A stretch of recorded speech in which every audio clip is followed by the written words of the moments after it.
Hi every one, welcome back. അപ്പോൾ ഞാനിന്ന് വന്നിട്ടുള്ളത്, ഞാനിപ്പോൾ പുതിയ മന്ത് വരികയാണല്ലോ. അപ്പോൾ അതിന് വേണ്ടിയിട്ട് ചെറിയ രീതിയിൽ എനിക്ക് പറ്റുന്ന രീതിയിൽ ഓരോ ഏരിയ വീതം ക്ലീൻ ചെയ്ത് ഓർഗനൈസ് ചെയ്ത് ഡീക്ലട്ടർ ചെയ്തൊക്കെ ഇങ്ങോട്ട് പോരുവാണ്.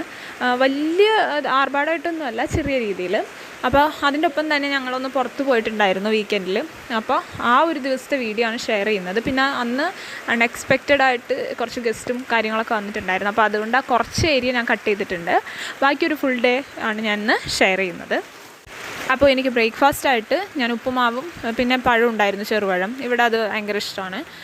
അപ്പോൾ അതും പിന്നെ കുറച്ച് ചപ്പാത്തിയും ചില്ലി ചിക്കനും ബാക്കിയുണ്ടായി. അപ്പോൾ അത് വെച്ചിട്ട് ഒരു കൊത്തു പൊറോട്ട സ്റ്റൈലിൽ ലെഫ്റ്റ് ഓവർ ആയിട്ടുള്ള ചപ്പാത്തിയും ഇതും വെച്ചിട്ട് ഞാനൊരു ഡിഷ് ഉണ്ടാക്കി.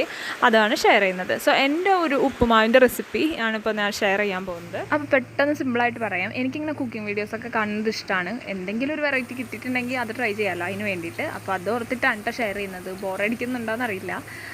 സാധാരണ നെയ്യും വെളിച്ചെണ്ണയും കൂടി മിക്സ് ചെയ്തിട്ടാണ് ഇടുന്നത്. കടുക് പൊട്ടിക്കും, അതിനകത്ത് ചെറിയുള്ളി, വേപ്പില, പച്ചമുളക്, ഒരു കഷ്ണം ഇഞ്ചി, ഇതൊക്കെ ഇട്ടിട്ട് ഒന്ന് ആ ഒരു റോ സ്മെല്ല് മാറിക്കഴിയുന്ന സമയത്ത് നമ്മൾ വെള്ളം ഒഴിക്കും. വെള്ളം എന്ന് വെച്ചാൽ ഒരു 3/4 കപ്പ് വെള്ളം ഒഴിക്കും. 1 കപ്പ് റവ വറുത്തതാണ് ഇടുന്നത്. സോ നമ്മുടെ ഉപ്പുമാവ് റെഡിയായി, പെട്ടെന്ന് റെഡിയാവും. ക്യാരറ്റ് ബീൻസൊക്കെ ഇടുകയാണെങ്കിലും ടേസ്റ്റാണ്. ഞാനതൊന്നും ചെയ്യാറില്ല. ഇങ്ങനെ സിമ്പിൾ ഉപ്പുമാവ് പഴം കൂട്ടി കഴിക്കാനും എനിക്കിഷ്ടം മീൻകറി കൂട്ടി കഴിക്കാനാണ് കേട്ടോ. ഹസ്ബൻഡ് പഴം കൂട്ടിയൊക്കെ കഴിക്കുന്നതാണ്. ഞാൻ മീൻകറിയും ഉപ്പുമാവും കഴിക്കാൻ ഇഷ്ടപ്പെടുന്ന ഒരാളാണ്. അപ്പോൾ ശരിക്കും പറഞ്ഞാൽ രാവിലെ എഴുന്നേറ്റ് വന്നാൽ തന്നെ നല്ല മടിയായിട്ടാണ്. കാരണം കൊഴുവ ഇരിപ്പുണ്ട്, നത്തോലി എന്നൊക്കെ പറയുന്ന ആ ഒരു മീനില്ലേ, അത് എനിക്ക് നന്നാക്കുന്ന ഓർക്കണം തന്നെ മടിയാണ്. ഒരു മണിക്കൂർ 1.5 മണിക്കൂർ എൻ്റെ എങ്ങനെയും പോകുക നന്നാക്കി വരുമ്പോൾ. ഇത് ഇച്ചിരി വലുതാണ്, ചെറുതാണെങ്കിൽ പിന്നെ പറയേ വേണ്ട. അപ്പോൾ ആ ഒരു മടി പിടിച്ചിങ്ങനെ വരികയായിരുന്നു. അപ്പോൾ തലേ ദിവസം ഞങ്ങൾ പൊറോട്ടയും ചില്ലി ചിക്കനും വാങ്ങിച്ചിട്ടുണ്ടായിരുന്നു. അപ്പോൾ അതിൽ 2 പൊറോട്ടയും കുറച്ച് ചില്ലി ചിക്കൻ്റെ ഗ്രേവിയും ഒക്കെ ബാലൻസ് ഉണ്ട്. അപ്പോൾ ഞാൻ ഓർത്തു ഒന്ന് കൊത്തു പൊറോട്ട സ്റ്റൈലിലൊന്ന് ചെയ്ത് നോക്കിയാലോ എന്ന്. ഞാൻ ചിക്കൻ കറി വെച്ചിട്ടാണ് ചെയ്തത്, ചില്ലി ചിക്കൻ വെച്ചിട്ട് ചെയ്തിട്ടില്ല. അപ്പോൾ കൊത്തു പൊറോട്ട പോലെ ഉണ്ടാക്കി. സംഭവം ഒരു എബോവ് ആവറേജ്, എന്തായാലും ഇവിടെ വീട്ടിലെല്ലാവർക്കും ഭയങ്കര ഇഷ്ടപ്പെട്ടു. അപ്പോൾ ആ റെസിപ്പിയും കൂടി ഒന്ന് ഷെയർ ചെയ്തേക്കാമെന്ന് വിചാരിച്ചു. അപ്പോൾ സംഭവം ഇത്രേ ഉള്ളൂ. ഞാനൊരു 2 പച്ചമുളക് ഇട്ടു. ആ പച്ചമുളകിൻ്റെ എരിവും കുരുമുളകിൻ്റെ എരിവാണ് എനിക്കിഷ്ടം. അപ്പോൾ അതുകൊണ്ട് അതിട്ടിട്ട് വെളിച്ചെണ്ണയിലേക്ക് ഇട്ട് പിന്നെ നമ്മുടെ സവാള ഇട്ട് ഉപ്പിട്ട് നന്നായി വഴറ്റി അങ്ങ് എടുത്തു. ചെറുതായിട്ട് കുനുകുനാന്നരിഞ്ഞാണ് കേട്ടോ എടുത്തത്. അപ്പോൾ ഒരു വലിയ സവാളയാണ് എടുത്തിരുന്നത്. അപ്പോൾ ഒരു തക്കാളി, അതുപോലെ ഒരു മീഡിയം സൈസ് തക്കാളി എടുത്തിട്ട് അതും അതിൻ്റെ ഒപ്പം ആഡ് ചെയ്തു. ആ തക്കാളിയും ഒരു 10 മിനിറ്റ് അതിൻ്റെ ആ ഒരു പച്ചമണം മാറുന്ന വരെ വഴറ്റിയെടുത്തിട്ട് നമ്മൾ അതിലേക്ക് ഒരു മുട്ട പൊട്ടിച്ച് ഒഴിക്കും. ഇത് എൻ്റെ അകത്ത് ഇഞ്ചി വെളുത്തുള്ളിയൊക്കെ നിങ്ങൾക്ക് പേസ്റ്റ് ചേർക്കാം കേട്ടോ. നമ്മൾ ചിക്കൻ ഗ്രേവിയോ അല്ലെങ്കിൽ ചില്ലി ചിക്കൻ ഗ്രേവിയോ ചേർക്കുന്നില്ല എന്നുണ്ടെങ്കിൽ, അല്ലെങ്കിൽ ഇങ്ങനെ നമ്മൾ എന്താ പറയുക, അതിൻ്റെ അകത്ത് ഓൾറെഡി ഉണ്ട് ജിഞ്ചർ ഗാർലിക് പേസ്റ്റൊക്കെ ഇട്ടിട്ടല്ലേ നമ്മൾ ചിക്കൻ കറി ആണെങ്കിലും ചില്ലി ചിക്കനൊക്കെ ആണെങ്കിലും ഉണ്ടാക്കുന്നത്. അപ്പോൾ അതുകൊണ്ട് ഞാൻ അതൊന്നും ആഡ് ചെയ്തിട്ടില്ല. ഇതിലേക്ക് ഞാൻ മുട്ട ഒഴിച്ചിട്ട് ഒരു കുറച്ച് സെക്കൻഡ് നമ്മളത് അങ്ങനെ തന്നെ വെക്കണം. എന്നാലാണ് അത് ശരിക്കും ഇളക്കിയെടുക്കുമ്പോൾ നല്ല വൃത്തിക്ക് കിട്ടുള്ളൂ.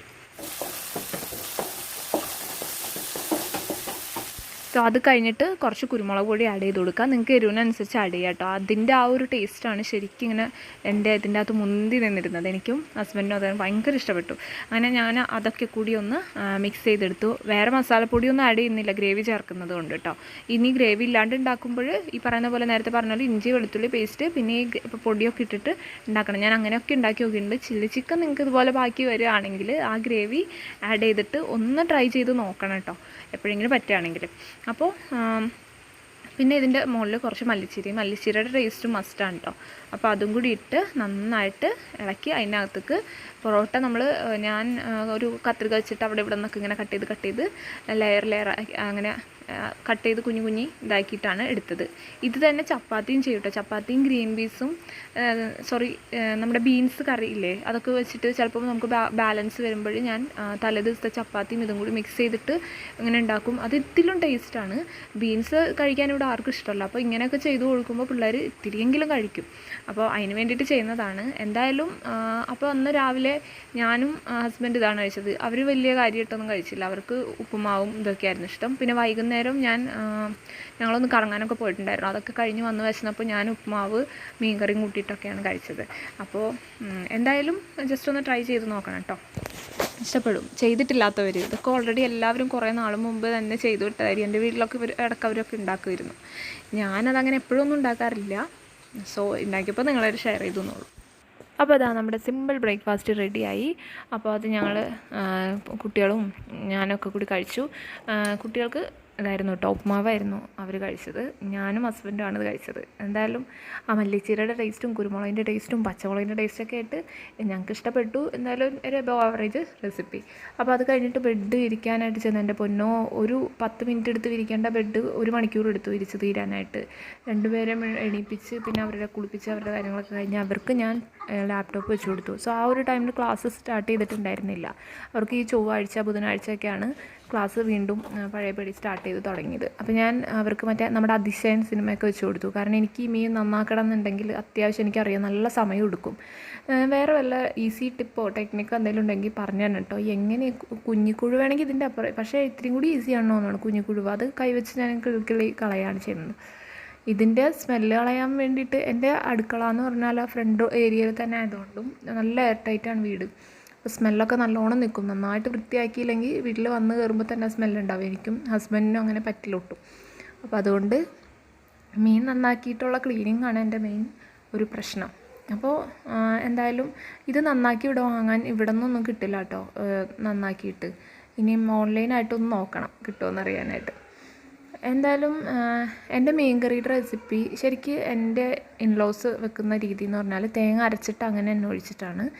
എൻ്റെ വല്യുമ്മയും ഉമ്മയൊക്കെ വെക്കുന്നത് പാലിലാണ്, തേങ്ങാപ്പാലിലാണ്. അപ്പം ഞാൻ തേങ്ങാപ്പാൽ യൂസ് ചെയ്തിട്ടാണ് വെക്കുന്നത്. ഞാൻ ശരിക്കും മിസ് ചെയ്യും അവരുടെ മീൻ കറി. കാരണം എൻ്റെ ഉമ്മ വൈപ്പിൻകരയിലാണ്. അപ്പോൾ അവിടെ കടൽ അടുത്താണ്, നല്ല മീൻ കിട്ടും. പിന്നെ ഇവർക്ക് മീൻ മസ്റ്റാണ്. അപ്പോൾ എൻ്റെ ഹസ്ബൻഡിൻ്റെ വീട്ടിൽ അത്ര മസ്റ്റല്ല. ഹസ്ബൻഡിന് വലിയ ഇഷ്ടമൊന്നുമില്ല മീൻ. ഈ മീൻ കറി ആണെങ്കിലും വലിയ ഇഷ്ടമല്ല. ചാള അതിലൊഴിച്ചിട്ട് വേറെ വലിയ മീനൊന്നും കൂട്ടില്ല പുള്ളി. ചെമ്മീൻ കൂട്ടില്ല, ഞണ്ട് കൂട്ടില്ല, മറ്റേ കൂന്തൾ കൂട്ടില്ല. ഇതൊക്കെ എനിക്ക് കിട്ടണമെന്നുണ്ടെങ്കിൽ ഒന്നല്ലെങ്കിൽ ഞാൻ എൻ്റെ കുഞ്ഞുമാരുടെ അടുത്തോ വല്യമ്മയുടെ അടുത്തൊക്കെ പോകേണ്ടി വരും.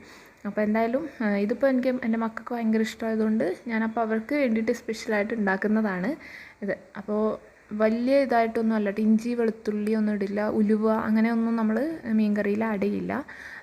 വളരെ സിമ്പിളായിട്ടാണ് ഈ മീൻ കറി വെക്കുന്നത്. ഉള്ളി പച്ചമുളക് ഇട്ടിട്ട് അത് വഴന്ന് കഴിയുമ്പോൾ വെളിച്ചെണ്ണയിൽ വഴന്ന് കഴിയുന്ന സമയത്ത് അതിനകത്തേക്ക് തേങ്ങാപ്പാൽ ഒഴിക്കും.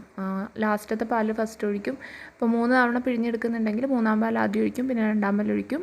ഫൈനലി 1-ാം പാൽ നല്ല കുറുകലുള്ള പാലും ഒഴിച്ചു കൊടുക്കും. സോ നല്ല കറിയൊക്കെ നെയ്യൊക്കെ തെളിഞ്ഞ് വന്നിട്ടുണ്ടായിരുന്നു. കുറച്ച് സമയം കഴിയണം ശരിക്കും മീനിലേക്ക് ആ പുളിയും കാര്യങ്ങളൊക്കെ പിടിക്കണം. സോറി, പുളിയുടെ കാര്യം പറയാൻ വിട്ടുവരുന്നു. പുളി ഇടണം. 2-ാം പാൽ ഒഴിച്ച് കഴിയുമ്പോഴത്തേക്കും പുളി ഇടും. പിന്നെ മീൻ പൊരിക്കുമ്പോഴാണെങ്കിൽ മഞ്ഞൾ, ഉപ്പ്, മുളക് പൊടി 1 സ്പൂൺ ആണെങ്കിൽ അതിൻ്റെ പകുതി മഞ്ഞൾപ്പൊടി പിന്നെ ഉപ്പ്, ഇത്ര മാത്രമേ ഉള്ളൂ മീൻ പൊരിക്കാനായിട്ടും ആഡ് ചെയ്യുള്ളൂ. ഇഞ്ചി വെളുത്തുള്ളി അങ്ങനത്തെ ഒന്നും ആഡ് ചെയ്യാറില്ല. പിന്നെ പച്ചമുളക് കീറിയിടും, വേപ്പില ഇടും. ആ പച്ചമുളകും വേപ്പിലയൊക്കെ കഴിക്കാനായിട്ട് നല്ല ടേസ്റ്റാണല്ലോ.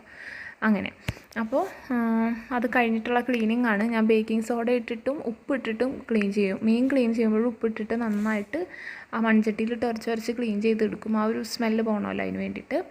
പിന്നെ കുറേ ലിക്വിഡൊക്കെ ഇട്ടിട്ട് ആണ് ക്ലീൻ ചെയ്തെടുക്കുന്നത്. ആ മണം ഫുള്ള് കളഞ്ഞിട്ട് ഇതാക്കുള്ളൂ. പിന്നെ അല്ലെങ്കിൽ തൊടണ പാത്രത്തിനൊക്കെ ഉണ്ടാവും ആ സ്മെല്ല്.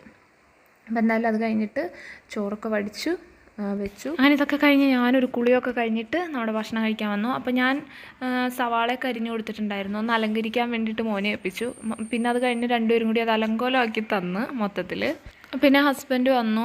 പുള്ളി പുറത്ത് പോയേക്കായിരുന്നു. വന്നപ്പോൾ നമുക്കൊരു കൊറിയർ വന്നിട്ടുണ്ടായിരുന്നു. അവർക്ക് ഷട്ടിൽ ബാറ്റ്, അവർ കുറേ നാളത്തെ ആഗ്രഹമാണ് രണ്ടുപേർക്കും ഷട്ടിൽ ബാറ്റ് വേണമെന്നുള്ളത്.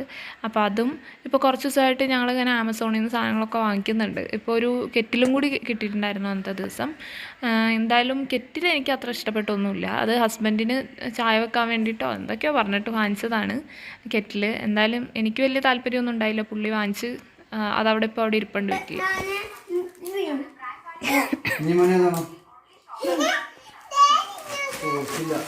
അപ്പോൾ പിന്നെ പുതിയ ബാറ്റ് കിട്ടിയതിൻ്റെ പ്രഹസനങ്ങളായിരുന്നു. വീട്ടിൽ നിന്ന് അവർ കളിച്ചിട്ട് നിൽക്കുമായിരുന്നു.